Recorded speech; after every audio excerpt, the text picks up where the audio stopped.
Muy buenos días, queridos amigos. Esto es Amanecer con Jesús y quien te habla el pastor José Gómez. Pues el día de hoy estamos iniciando una grabación con relación al estudio de un libro, leyendo un libro, Amanecer con Jesús, con el pastor José Gómez. Y hoy quiero invitarte a que leamos un libro tú y yo, sea capítulo a capítulo, sea introducción a introducción, sea prólogo a prólogo, sea mirando qué editorial fue la que se inspiró o llevó la inspiración de aquel autor a esas hermosas letras, las cuales inspiran ideas, sueños y pueden abrir nuestra mente hacia un mundo mucho más real del que en realidad necesita hombres y mujeres relevantes en este tiempo. Querido amigo, quiero que te invites a ti mismo a sumergirte en este mar de las letras, en este mar donde tú y yo podemos contemplar no solo el significado del valor perfecto de escuchar a otros y vivir la edad de otros, la experiencia de otros. Hoy vamos a tener como invitada a nuestra autora Landa Cobb, el hallazgo de los principios eternos. Dios para el discipulado de las naciones. El modelo de transformación social del Antiguo Testamento con Editorial Jucón. Y quiero iniciar, este libro nos habla de que si tú alguna vez te has preguntado por qué la fe cristiana se ha debilitado y ha perdido la eficacia por lo que respecta a cuestiones como la política, la economía,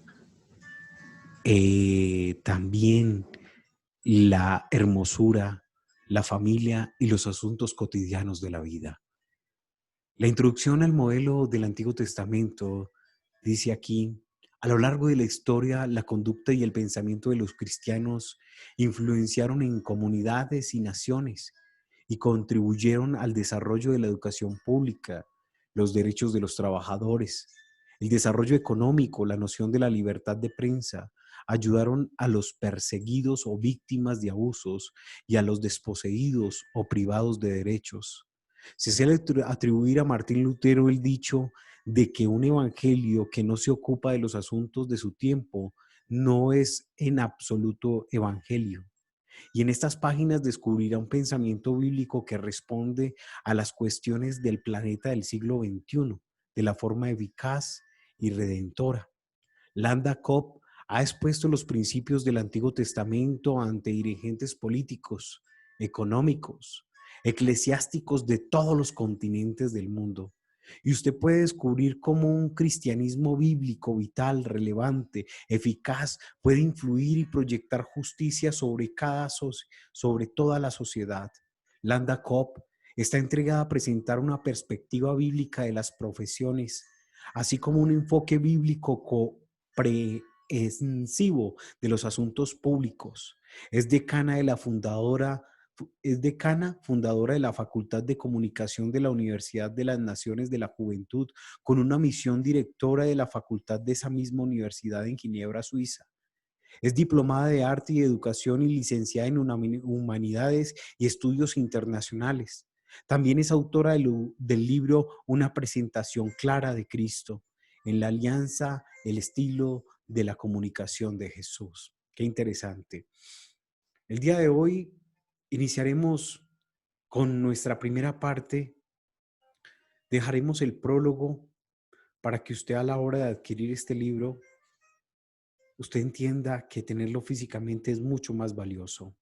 Pero si usted pertenece a las personas con discapacidad visual, permítanos entonar en entonado acento unas palabras de la doctora Landau. Tenemos la primera parte, que es una introducción, y dice el viaje. Este libro está dedicado al estudio de lo que enseña la Biblia acerca de la vida general, el gobierno, la familia, las artes, la educación, la ciencia, la economía y la función de la iglesia. Deseamos redescubrir una fe que influencie nuestro pensar y actuar en todas las áreas de la vida, A lo largo de la historia, los cristianos pensaron y actuaron de tal forma que influyeron en comunidades y naciones en que vivieron. Y gran parte de esta influencia fue positiva porque influenció el desarrollo de la educación pública, de los derechos de los trabajadores, el desarrollo económico, la noción de la libertad de prensa, la ayuda a los perseguidos o víctimas de abusos y a los desposeídos o privados de los derechos. Nosotros creemos que esta clase de influencia hace falta en la vida cristiana actual, por lo que nos gustaría rastrear las causas. Se suele atribuir a Martín Lutero aquel dicho que dice que no se ocupa de los asuntos de su tiempo, no es en absoluto el evangelio. Y debemos indagar en un planteamiento bíblico que responda a las cuestiones que se presentan en el siglo XXI de una manera eficaz y redentora. Hay una razón que explica por qué la fe cristiana se ha debilitado y ha perdido la eficacia por lo que respecta a cuestiones como la política, la economía, la belleza, la familia y los asuntos cotidianos de la vida. Deseamos investigar y descubrir qué es lo que ha fallado. Y lo que aún más importante, el fundamento bíblico que inspiró a generaciones de creyentes a influir en los tiempos que les tocó que vivir. Le invitamos a unirse a nuestra búsqueda. Hemos presentado el reto que plantean estas cuestiones en todos los continentes del mundo, delante de presidentes, miembros de gabinetes, líderes políticos, empresariales, eclesiásticos, y parece que hemos puesto el dedo en una fibra de la necesidad. Nos hemos embarcado en esta obra para propagar el mensaje y abordar el proceso de una óptica de fe y de pensamiento multinacional y multicultural. Nos proponemos devolver al siglo XXI un pensamiento y una acción cristiano vital, relevante y eficaz.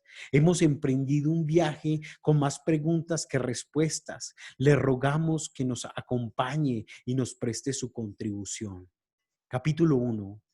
¿Qué defectos tiene esta imagen?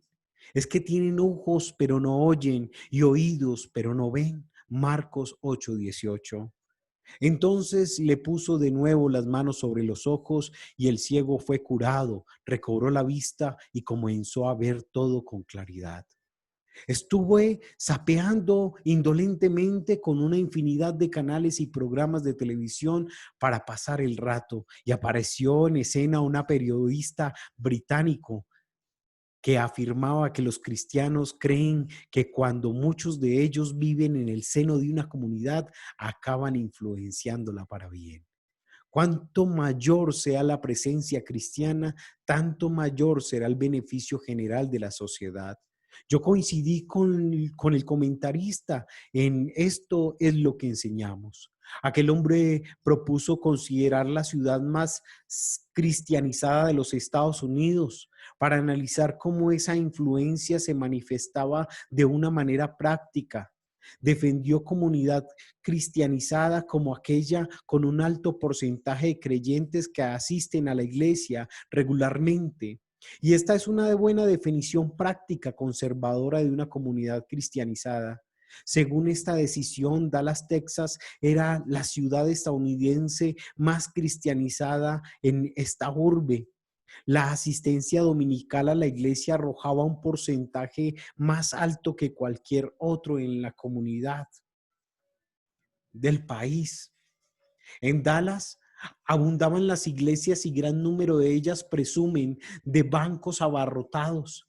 El periodista propuso echar un vistazo a la demografía social de Dallas para ver cómo esa bendición cristiana se manifestaba concretamente en la comunidad.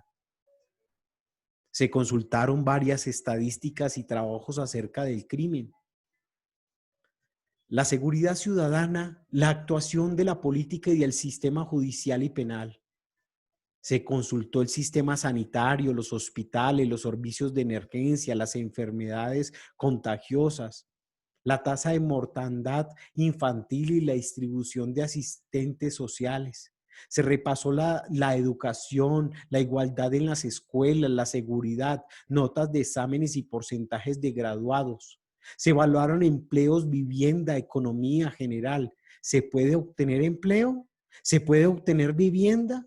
¿Se corresponden los ingresos medios con la vivienda disponible? Se ojeó la tasa de personas sin techo y los programas destinados a los que no se pueden valer por sí mismos. ¿Hay igualdad entre personas de distinto color, creados o ingresos? Y así sucesivamente cada una de estas categorías fue evaluada teniendo en cuenta factores raciales y económicos. El animador del programa de televisión examinó las estadísticas y la información que le preocupaba a usted. Si tuviera que criar a sus hijos en esa comunidad, ¿estarían mis hijos seguros en la calle? ¿Pueden recibir una educación segura y respetable? ¿Podré yo alejar, vestir y alimentar a mi familia? ¿Estarán mis hijos excesivamente expuestos al consumo de drogas y otras influencias destructivas?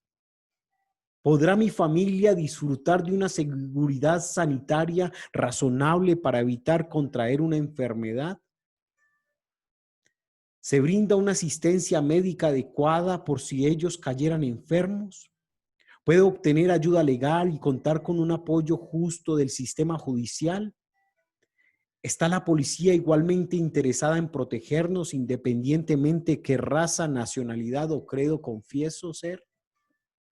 El programa duró casi una hora y lo presencié sola, dice ella, Landa. Cuando el animador inglés hubo acabado de presentar su trabajo sobre Dallas, me sentía anonadada. Nadie querría vivir en una ciudad que reúne tales condiciones.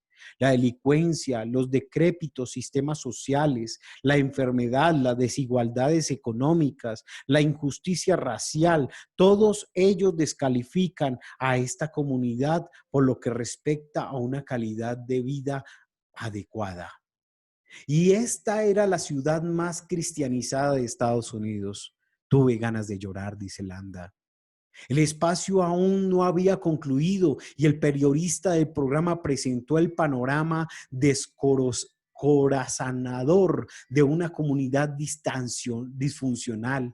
Entonces le pidió su opinión a los líderes cristianos y escogió líderes de reputación y de integridad. La clave de los líderes cristianos que otros creyentes respetasen. Cada pastor recibió una información que yo, relativa a la condición de la ciudad. Con sencillez el narrador preguntó a cada ministro, como líder cristiano, ¿qué tiene que decir acerca de la condición de la comunidad? Sin excepción, aunque de distinta manera todos respondieron lo mismo, esto no me incumbe, yo soy un líder espiritual, decían aquellos hombres. El programa se acabó, la sala quedó vacía y mi mundo comenzó a tambalearse. Muchos años de mi obra misionera los he dedicado a responder a los críticos del cristianismo y concretamente en los medios de comunicación. Esto no suele ser muy difícil, ya que con sus acusaciones suelen estar mal documentadas o deficientemente formuladas. Si este periodista me hubiera ofrecido a mí el micrófono para hacer un comentario antes de clausurar su programa y no habría sabido qué responderle, me quedé atónita. Los datos eran contundentes. Yo no tenía argumentos contra el trabajo de aquel periodista que había elaborado. Como cristianos, confesamos que nuestra fe es vida para cada día y influirá benéficamente en la sociedad y decimos más. Yo he oído decir y he enseñado que solo hace falta un 20% de la sociedad crea algo para influenciar y dirigir al 80% restante en cierta dirección. Enseñamos que el evangelio es bueno para la sociedad de sus valores, que beneficiarán a aquellos que no son miembros de la familia de la fe. Pero los hechos relativos a Dallas no respaldan esta idea. Debemos examinar los datos. Dallas tiene bastante más de un 20% de cristianos profesantes. Podemos afirmar que la realidad social de esta ciudad es legado de la influencia cristiana.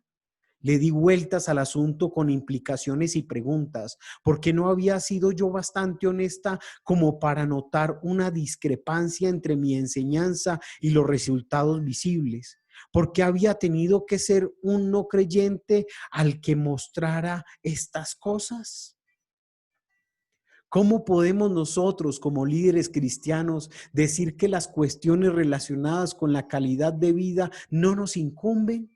Si el evangelio influencia a toda la sociedad, ¿cómo puede ser que en los Estados Unidos de Norteamérica, seguramente con el mayor porcentaje de cristianos que en cualquier otra época de su historia, se esté desviando de los valores bíblicos practicantemente en todas las esferas? Que se esté desviando hacia la delincuencia, la inmoralidad, la pobreza, la corrupción, la injusticia, la enfermedad, las drogas, la falta de vivienda, analfabetismo y más. ¿Cómo es que yo y los millares de cristianos comprometidos que conozco nunca habían acumulado e interpretado tales datos? ¿Por qué no nos juzgamos a nosotros mismos y descubrimos nuestras deficiencias? La búsqueda de la verdad. Yo me acerqué al cristianismo a regañadientes a mis años universitarios. Fui atea comprometida y expuse el tema de por qué no había que creer en la Biblia. Yo ansiaba la verdad, una verdad práctica para vivir cada día, esperando una verdad que me guiara a la justicia y al amor genuino por los demás. Me hice cristiana porque llegué al convencimiento de que era el único sistema de creencias que explica la realidad del universo en que vivimos, lo bueno y lo malo. Mi encuentro con tal verdad y con tal persona de Jesucristo me lanzó al reino de Dios. Y desde entonces he dedicado mi vida a intentar conocer mejor las verdades del reino y a vivirlas de manera práctica y diaria en mi propia vida y trabajo. Sin embargo, siempre he dicho que si se me pudiese demostrar las enseñanzas de la Biblia y la vida de Cristo que son veraces, tendría que reevaluar todo lo que creo. Nada ha sacudido más mi confianza que el cristianismo. Este programa de televisión que vi obligada a reaccionar, se vio obligada.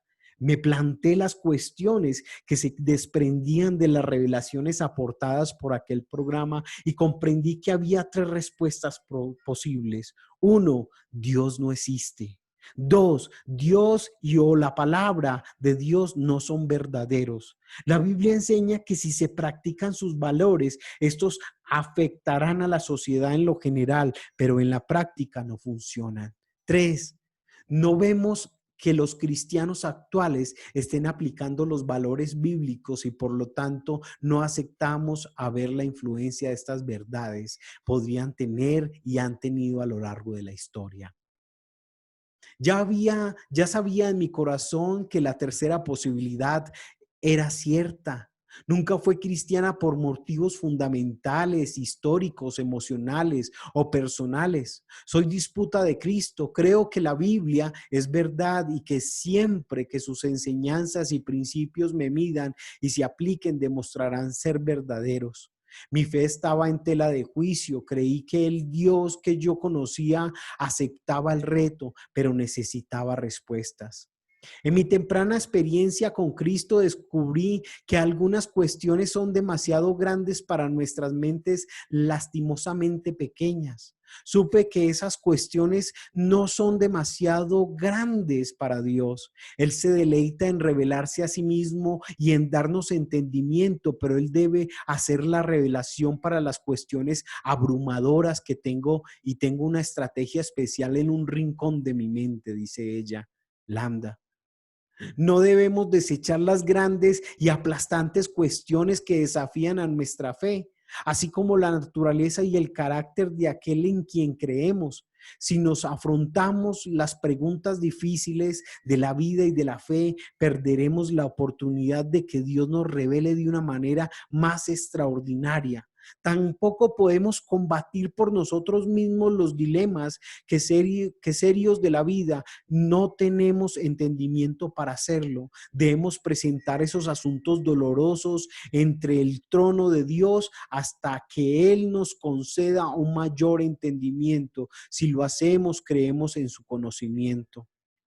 Las apremiantes observaciones suscitas por el honesto análisis del periodista británico cuestionan la validez de lo que a usted y yo defendemos al afirmar la influencia normal que ejerce el cristianismo en la comunidad. Lo que enseñamos no parece corresponder con el impacto que hoy produce el cristianismo. Yo puse estas cuestiones angustiosas en la estantería de una oración. Padre, yo creo que tu palabra, te creo cuando dices que quieres bendecir a todos los pueblos y deseas hacerlo a través de la iglesia. Yo creo que tú puedes bendecir y que tus principios son verdaderos. Señor, no estamos influyendo como deberíamos influir en estos tiempos. ¿Por qué? Ayúdame a entenderlo, ayúdame a ver. Y Él lo hizo. El viaje a África. Inauguré mi vida, dice ella, en el extranjero, en el norte de África, pasando 4 maravillosos años en el país de los faraones. A mí me encanta Egipto, de buena gana habría pasado toda mi vida en este país, dice ella. Más de 20 años, varios meses después de ver el documental sobre Dallas, hice un viaje más dilatado y exploratorio del continente africano. Pasé 2 meses viajando del oeste a este y hasta Sudáfrica, Togo, Ghana, Nigeria, Kenia, Uganda, Sudáfrica. África es enorme. Pasé bastantes horas volando y admirando su inmensidad, y las cuestiones de Dallas aún descansaban en una estrategia de mi memoria. ¿Cómo podía ser que una comunidad cristiana ofreciera tan deplorable estado? ¿Cómo podría producir el evangelio semejante caos? Cuando visité fundamentalmente las naciones cristianizadas como Togo, Ghana, Nigeria, Kenia, Uganda, mi angustia se acrecentó.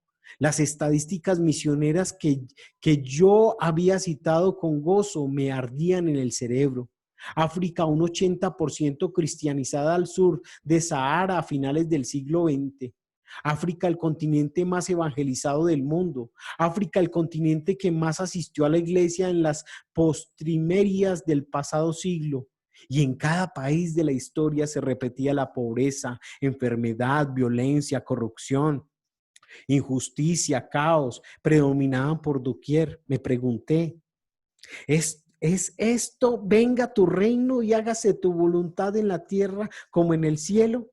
En el aspecto que ofrece la bendición del evangelio en una comunidad. ¿Es esta la apariencia de un país cuando ha sido evangelizado?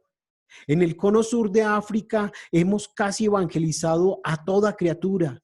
Se ha establecido iglesias que suelen llenarse, abundan de evangelistas africanos que siguen llevando a cabo la obra.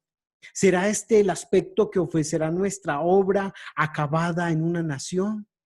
Que Dios no lo permita. Mi angustia aumentó, dice Landa. Usted podría decir, es injusto. Esos eran países pobres antes que llegara el evangelio. Tiene razón, pero algunos ahora son más pobres y están plagados de enfermedades después de que llegara el evangelio. Pasé muchas horas preguntando a Dios cómo podía hacer esto. ¿Cómo podía ser que nosotros como cristianos, especialmente los misioneros, nos demos palmaditas en la espalda para felicitarnos por un trabajo bien hecho en África Central y Sur? ¿Cómo podíamos hablar con tanto fervor de la gran reforma que produjo el evangelio en Europa y Norteamericana y pasar por alto que nada de esta realidad transformara experimentado en África? ¿Cómo puede alguien pretender que se ha completado la obra a un África completamente asolada? ¿Cómo puede alguien creer que África, a la decadencia Dallas, pongamos por caso, sean ejemplos del impacto del cristianismo? ¿Cómo podemos exhibir hoy la condición de los llamados países cristianizados como trofeos de la verdad, como prueba de que allá por donde se extendió el evangelio de Jesucristo, bendiciones lo acompañan?